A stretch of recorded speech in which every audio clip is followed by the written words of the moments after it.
2021 harusnya bisnis ini akan semakin seksi.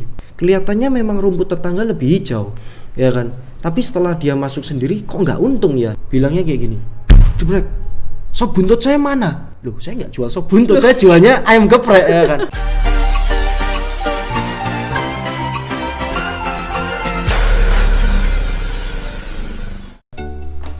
Halo, balik lagi di Time Podcast bersama saya Fitria. Hari ini kita sudah bersama seorang bisnismen kece asal Surabaya, Ko Ferry Setiawan. Selamat datang, Ko Ferry. Ya, selamat datang. Ini masih pagi nih ya. Masih pagi? Iya. Oke, selamat siap. pagi juga ini. Pagi, Ko. Ya. Iya, Ko. Kita kan habis ngerayain tahun baru nih. Pasti ada revolusi-revolusi yang sudah disiapkan untuk tahun 2021. Bisa di-share, Ko. Untuk tahun ini akan melakukan apa nih? Oke, ya kalau resolusi sih saya bilangnya itu ya simple ya untuk tahun ini ya, karena kalau kita ngomong 2020 awal itu saya sudah set untuk 1 tahun ke depan. Ternyata kita benar-benar kayak wow, nggak ada yang expect kan sama sekali. Tiba-tiba ada COVID ya kan masuk ke Indonesia bulan Maret pada saat itu. That's why kalau untuk 2021 mungkin saya nggak terlalu set tinggi-tinggi ya, karena ya kita masih bilang ini masa pemulihan lah. Jadi kalau dibilang resolusi tahun ini sih simpelnya saya bakal fokus apa yang sudah ada. Jadi saya kurang lebihnya sekarang handle 6 brand ya kan. Saya nggak akan menambah dalam tanda kutip masalah baru ya kan. Karena ya bukan berarti tambah brand itu juga tambah sesuatu yang menguntungkan kayak gitu. Jadi lebih tepatnya bisa dibilang tahun ini saya bakal lebih fokus apa yang sudah saya buat di tahun sebelumnya atau bahkan di tahun-tahun sebelumnya. Jadi kayak gitu. Pandemi ini kan Ko Ferry juga baru launching yang restoran pizza dan betul Takemaki ya.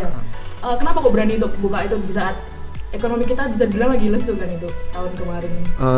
Sebenarnya kalau kita ngomong idenya sendiri cepet ya ini ya, dalam artian dari konsep akhirnya kita eksekusi itu sangat cepat. Kenapa kok saya masih berani? Ya karena konsepnya sendiri sudah matang dan oke. Dan kita bilang capital expense-nya nggak terlalu gede. Karena apa? Ya karena kita pakai tempat yang sudah ada. Dalam artian ngapain kita harus sewa tempat lagi? Apa yang sudah ada kita efisienkan, kita pakai lagi untuk brand baru lagi. Karena kalau kita ngomong ya kan ini kan sudah eranya kolaborasi ya. Kolaborasi nggak cuma dari orang ke orang atau orang ke brand atau brand ke brand. Salah satunya juga kolaborasi bisa dari tempat juga ya kan, karena dulu saya punya tempat di tempat saya yang di barat di Darmo Permai Timur itu kan cukup besar 400 meter sekian dan hanya satu brand doang. Nah kalau kondisinya kayak gini bukan beda lagi ini masakan Nusantara sih yang ini. Nah tapi karena kita bilang tempatnya itu terlalu besar dan untuk satu brand doang, dan kita nggak bisa pungkiri akhir-akhir ini juga semuanya shifting ke online. Jadi kan bisa dibilang dine-in-nya menurun nih.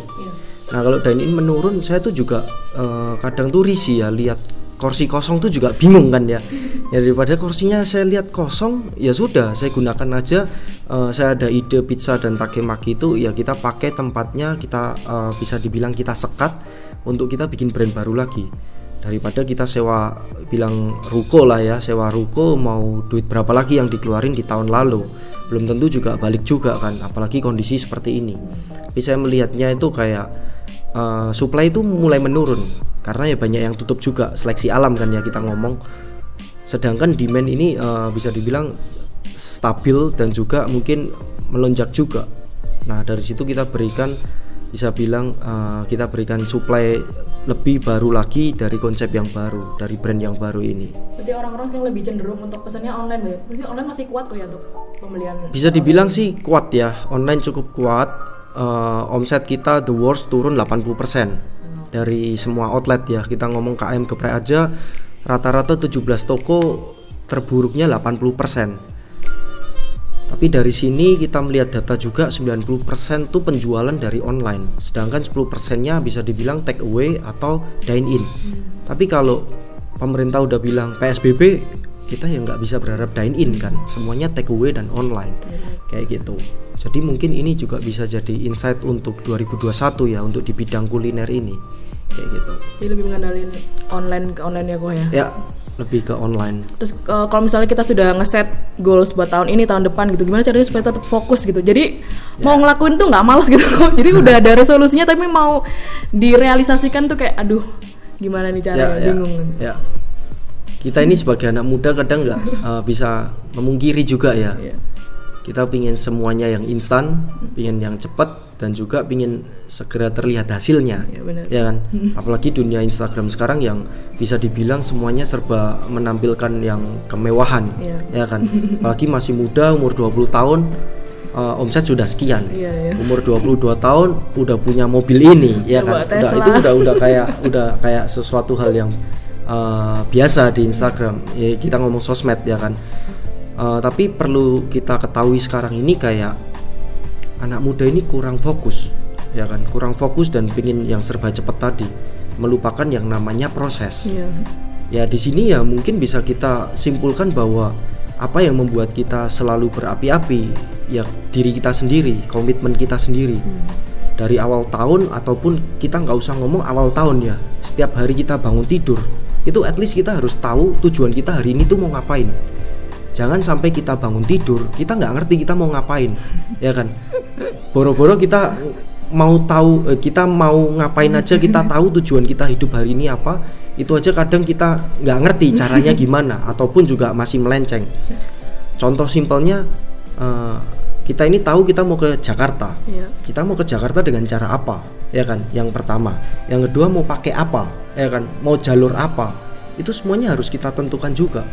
Jangan sampai kita nggak ngerti, bahkan kita nggak ngerti kita mau kemana kayak gitu. Nah kalau kita nggak ngerti kita mau kemana ya kita putar-putar terus dong, ya kan? Di tempat juga bisa. Ya, jadi balik lagi ke komitmen diri kita sendiri, dan kita pun juga harus selalu kayak terlihat juga memotivasi diri kita sendiri dari apa, dari goals yang mau kita capai, dari resolusi yang sudah kita tetapkan. Gitu. Semua tuh berawal dari diri sendiri kok yang. Yes, betul. Tetap komitmen, dengar itu tetap komitmen. Terus kok kan bisnisnya banyak banget nih. Terus barusan juga abis launching yang cookware, healthy cookware tuh ya. Cookware ya betul. Terus udah berkeluarga juga, terus sosialisasinya juga kayak udah lebar banget nih. Gimana cara buat manage waktunya? Kadang kita tuh cuman kerja pulang tuh rasanya kayak waktu udah habis 24 jam tuh nggak cukup gitu. Ya. Saya sendiri sih tipikal orang yang paling nggak suka ya kalau orang tuh bilang saya nggak punya waktu. Nah, ketika saya ngomong ayo kita gini yuk, atau ayo kita gini, sorry saya nggak punya waktu, itu udah kayak ibaratnya 24 jam tuh udah gila, ini orang udah bener-bener kurang ya 24 jam. Sebenarnya kalau kita ngomong nggak punya waktu itu, kalau menurut saya pribadi itu suatu hal yang salah ya. Kalau menurut saya pribadi ya, lebih tepatnya lebih baik kita ngomongnya itu bukan prioritas saya. Jadi kita harus benar-benar tahu prioritas. Seperti halnya seperti ini, 2020 ini saya kerjanya tuh luar biasa, dalam artian ya pagi sampai malam, karena ya memang saya berpikir kalau saya nggak kerja 2 kali lipat saya nggak akan dapat hasil seperti biasanya. Sedangkan kayak gini, analogikanya seperti ini, biasanya saya kerja porsinya 1 kali lipat misalkan, dengan hasil sekian. Tapi karena COVID ini bikin kita ngomong omset turun 80% dari semua lini bisnis. Kalau kita kerjanya porsinya sama seperti ini, juga pasti hasilnya menurun dong. Gimana caranya kita bisa bikin hasilnya at least stabil ataupun juga bahkan meningkat? Ya kita kerjanya juga harus lebih giat lagi kayak gitu. Sampai akhirnya 2020 memang saya sedikit mengorbankan waktu untuk keluarga.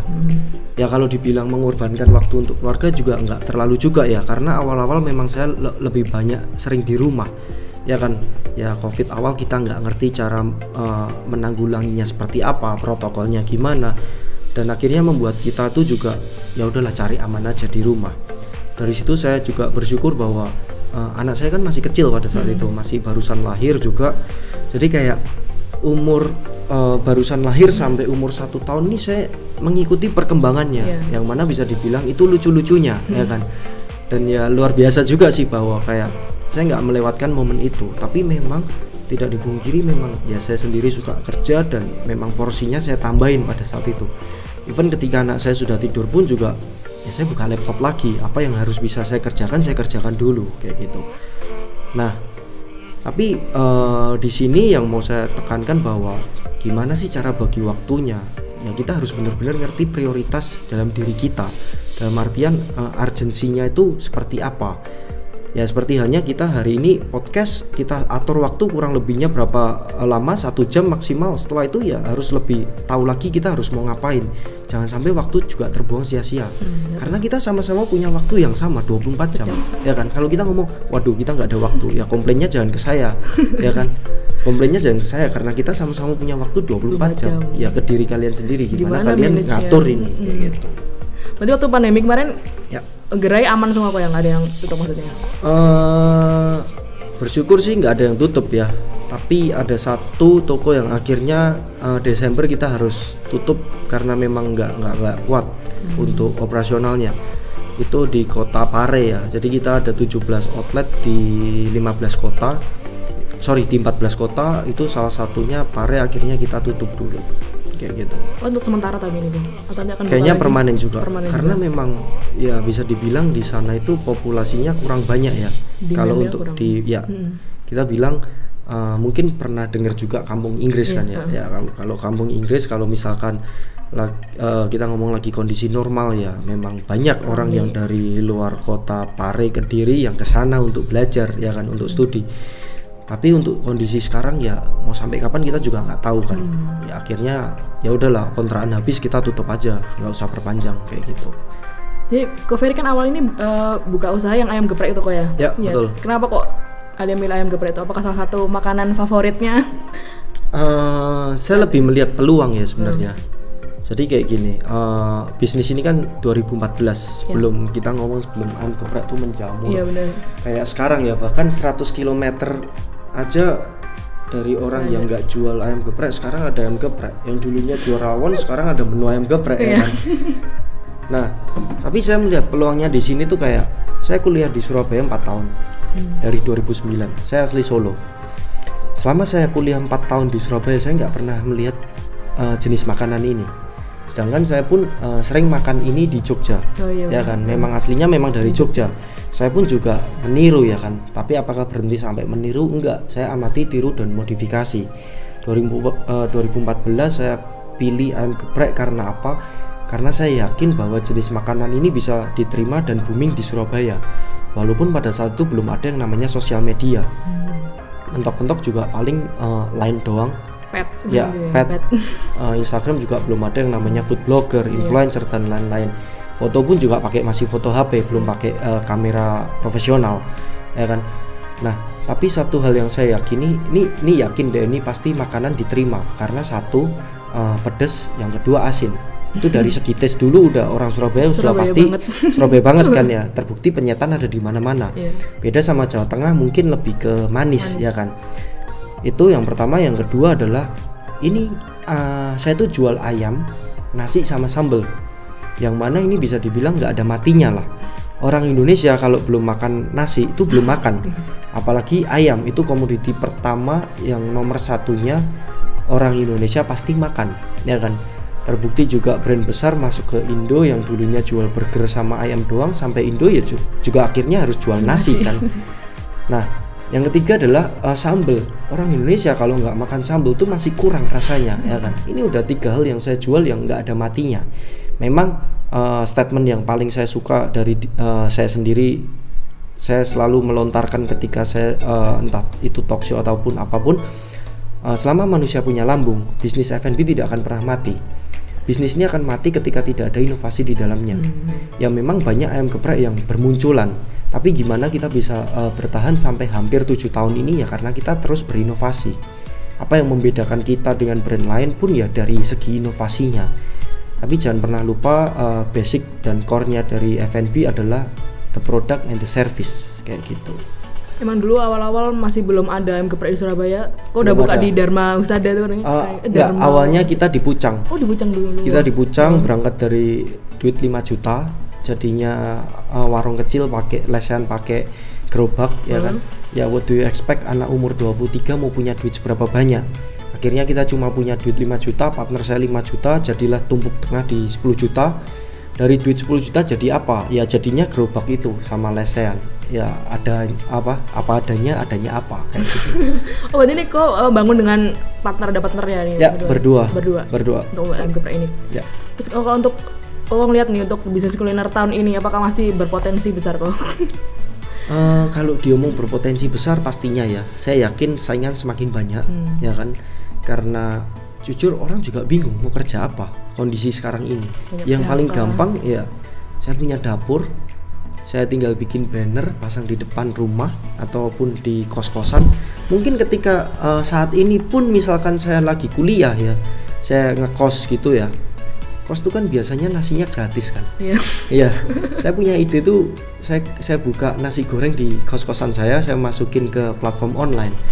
Nasinya kan bisa ngambil dari kos ya kan. Modalnya minimalis. Modalnya kan nol itu nanti.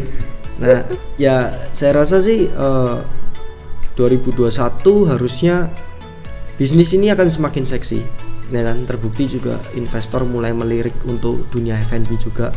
Yang dulunya mungkin lebih ke retail, lebih ke jasa, lebih ke sesuatu yang mungkin hal-hal besar ya kan.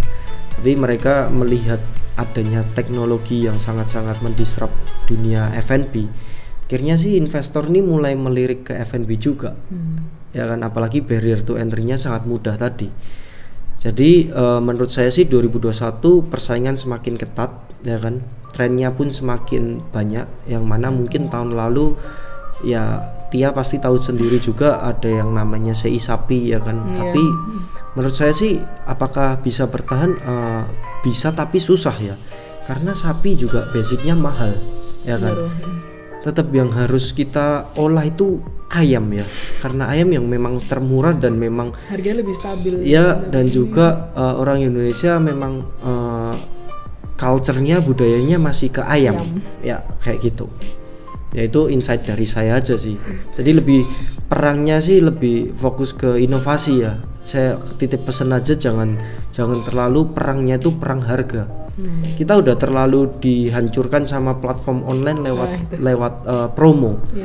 Banyak orang yang sudah sekarang promo sentris. Kalau nggak promo ya gua nggak beli kayak gitu ya kan. Itu yang bikin kita susah.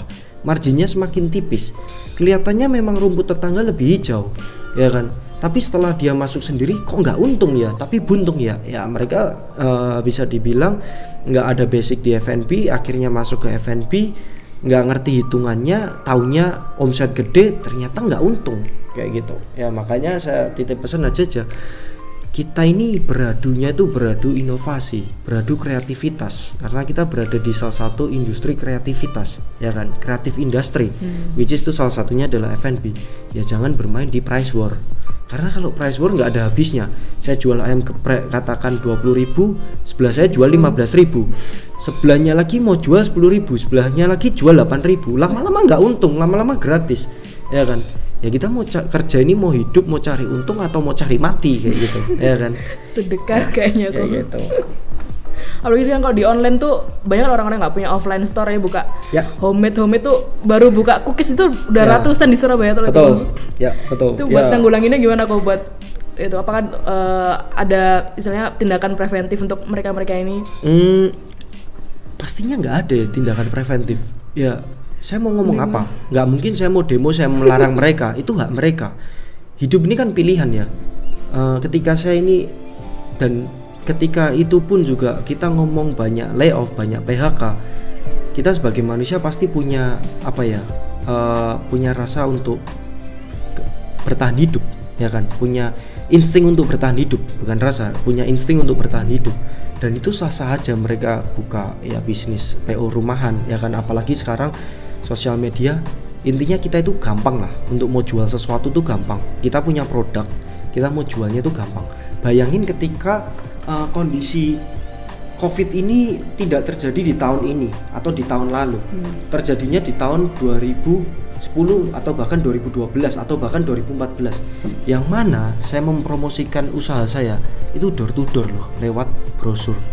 Jadi saya ke kampus, saya ke kantor, saya ke perbankan, dan pokoknya saya petakan semua potensial market saya bagi brosur satu-satu. Bayangin itu nggak ada zamannya ads ya kan, nggak ada digital marketing lah, semuanya konvensional marketing. Nah kira-kira kalau COVID ini terjadi di 4 tahun lalu, bisa bayangin nggak? Pasti banyak yang bener-bener gila dan akhirnya stres bunuh diri karena nggak tahu harus gimana bertahan hidupnya. Tapi kita hidup ini kan memang harus benar-benar adaptif ya dengan apa yang terjadi sekarang. Apalagi di dunia F&B, trennya itu berubahnya cepat. Hari ini yang tren ini, besoknya ini. Dulunya kepal Milo, sekarang boba. Sekarang CI, udah ganti-ganti terus kayak gitu. Tapi kalau kita ngomong ganti-ganti, kenapa KM Geprek bisa bertahan 7 tahun? Nah, itu pastinya kan ada sesuatu juga kan, yang mana mungkin tadi sudah saya sharekan, salah satunya variabelnya adalah inovasi kayak gitu. Nah ya kalau kita ngomong mau preventif gimana, saya nggak bisa keluar-keluar di sosial media saya, nggak boleh jualan. Nah, itu namanya egois, mau menang sendiri. Tapi itu berefek ke bisnisnya. Pasti dong, pasti. Besar kecil pun ada pemain besar, ada pemain kecil, pasti ganggu omset kita, ya kan. Tapi saya yakin ya nggak semua orang bisa bertahan di situ. Karena kalau F&B ngomong nggak passion juga susah ya. Dibilang kerja F&B enak karena cash keras, ya kan. Kita nggak ada pembayaran tempo, nggak ada pembayaran apa. Masa sekarang tiang makan di tempat saya, bayarnya 1 bulan besok ya, kecuali pakai kredit card ya. Ya makan selesai bayar langsung dong, ya kan. Apalagi ada yang bayar di depanmu juga, baru pesan akhirnya makan. Nggak ada yang kayak kulak barang, kayak kita ngisi toko, ya kan. Utangin dulu dong 1 bulan termin, kan nggak mungkin kayak gitu. Nah pastinya ganggu sih ya, karena kita ngomong apalagi powernya mereka ini, circle-nya kuat juga, apalagi kalau ibu-ibu yang punya komunitas arisan itu udah kayak jualannya nodong, bukan kayak wah saya pengen coba produknya menarik atau gimana, kayak ayo beli ya kayak gini ya. Semua timnya arisan A, B, C, D semuanya di broadcast kayak gitu. Ya bisa dibilang kita terganggu dari situ. Tapi balik lagi, F&B itu nggak segampang itu. Kita berhadapan dengan manusia, ibaratnya kayak kepuasan manusia. Itu susah sekali. Belum lagi kalau kita itu orangnya nggak mau dikritik. Ya netizen zaman sekarang, apapun kita ngomong customer zaman sekarang tuh kayak udah maha dewa. Dalam artian kayak makan nggak enak sedikit ngomel, ini lama sedikit ngomel. Pernah ada yang mukul meja gini, jebrek, bilangnya kayak gini, jebrek, sop buntut saya mana? Loh, saya nggak jual sop buntut, saya jualnya ayam geprek, ya kan? Nggak, ini intermezzo lah, ya kan? Ya itu kayak, ya kalau kita nggak bisa menghadapi itu semua, saya rasa nggak bisa bertahan di industri ini. Karena kalau dibilang ini the most complicated dan the most ya intinya industri yang paling complicated lah, paling kompleks lah kayak gitu. Tuh untuk newbie mungkin yang ingin terjun di bisnis kuliner nih kok. Ya. Sebenarnya hal apa sih yang perlu kita lakukan di awal supaya kita tetap fokus terhadap goals dan rencananya itu bisa berjalan? Ya, kalau saya sih mikirnya pasti berangkat dari konsep ya. Kebanyakan orang tuh kayak konsep aja itu nggak jelas, konsepnya aja sendiri nggak matang. Ya balik lagi, memang semuanya itu kayak sesuatu hal yang kita tentukan dan kita pilih ya. Apakah bisnis kita ini kita pingin hanya cuma 3 bulan, ataukah memang bisnis kita ini pinginnya nggak cuma 3 bulan? Kenapa kalau saya bilang seperti itu? Seperti halnya kayak kita ngomong kepal Milo, ya kan? Itu cuma 3 bulan, mentok 1-3 bulan, setelah itu hilang. Gak mungkin setiap hari orang itu makan es kepal Milo. Bisa kaya dia punya pabrik gula kan? Ya, diabetes maksud saya. Nah, ya tapi apakah itu salah? Enggak juga. 3 bulan ya pastinya meraup untung yang gede juga, karena memang penjualannya gila. Tapi setiap 3 bulan saya harus dituntut untuk memutar kotak, untuk saya harus ciptain apa lagi, ya kan? Belum lagi saya bongkar pasang lagi, belum lagi saya harus branding lagi. Itu capek, karena kita punya satu brand aja, katakan KM Geprek bertahan 7 tahun tuh perjuangannya luar biasa. Apalagi yang harus dituntut setiap 3 bulan bahkan 6 bulan sekali harus ganti. Ya tapi kalau memang itu pilihan mereka ya nggak salah juga, ya kan. Tapi kalau saya pribadi memilih sesuatu hal tuh bener-bener kayak long term. Kita ini bisnis nggak ada yang sprint doang, 100 meter 200 meter sprint doang selesai, enggak. Kita bener-bener maraton. Maraton pun kita dipaksa untuk kita ya berlari dengan cepat tapi tidak terburu-buru, cepat tapi tidak tergesa-gesa. Karena kalau kita benar-benar cepat di awal, nafas kita habis juga, ya kan. Ini benar-benar long run yang harus kita atur strategi ketika kita ini sudah mau mencapai garis finish, kita keluar sebagai pemenangnya, kayak gitu. Bisa dibayangin lah mungkin Tia ya, berpikir bahwa saya ini di industri makanan, apalagi di produk ayam geprek. Saya ini berhadapan dengan seorang artis yang luar biasa, fansnya gila, ya kan. Siapa yang nggak tahu dia, ya kan. Kita nggak usah sebut merek di sini, ya kan. Ya, kita benar-benar harus berputar otaknya supaya gimana kita bisa menang dari kompetisi yang sangat kuat ini, kayak gitu loh, ya kan. Ya itu benar-benar kayak wah gila lah ini. Ini dia ngomong aja fansnya ikut A semua, kayak gitu loh. Ya siapa gue, ya kan, kayak gitu sih. Kadang-kadang orang tuh juga cuman follower aja, ada yang jual sapi, teman yang ngikut sapi tapi cuman bertahan bentar. Ya kalau kita ngomong juga kayak ya banyak kan orang tuh latah kayak gitu. Latah, ya. Satu jual ini ikut jual ini semua, satu jual ini ikut jual ini semua. Ya oke lah kita ikut jual, ya saya pun juga ikut jual ayam geprek dari Jogja. Tapi apakah semuanya benar-benar harus, kalau kita ngomong niru plek lah ya kan nggak harus juga gitu loh. Harus sesuatu ada yang pembedanya. Jadi orang tuh ada kayak strong why, dalam artian why saya memilih ayam geprek. Yang kedua, kalau saya sudah memilih ayam geprek, why saya harus makan ke ayam geprek, kayak gitu, bukan yang lain. Ya. Oke. Cukup ya nih sharing hari ini bersama Ko Ferry. Terima kasih kok atas insight-nya. Sama-sama. Buat newbie ini kalau misalnya pingin tahu, ada bisa lihat Instagramnya Ko Ferry di @ferry_shc. Ya, di sana RRYSHC. Oke. Di sana Ko Ferry sering sharing ilmu tentang bisnis kuliner atau mungkin quote-quote menarik, banyak yang dibagikan sama Ko Ferry di sana. Buat kalian yang ingin mulai untuk membuka bisnis baru, set goals dan tetap komitmen dengan apa yang sudah kalian buat di awal. Oke, tetap tonton YouTube Time Podcast bersama saya Fitria. Terima kasih.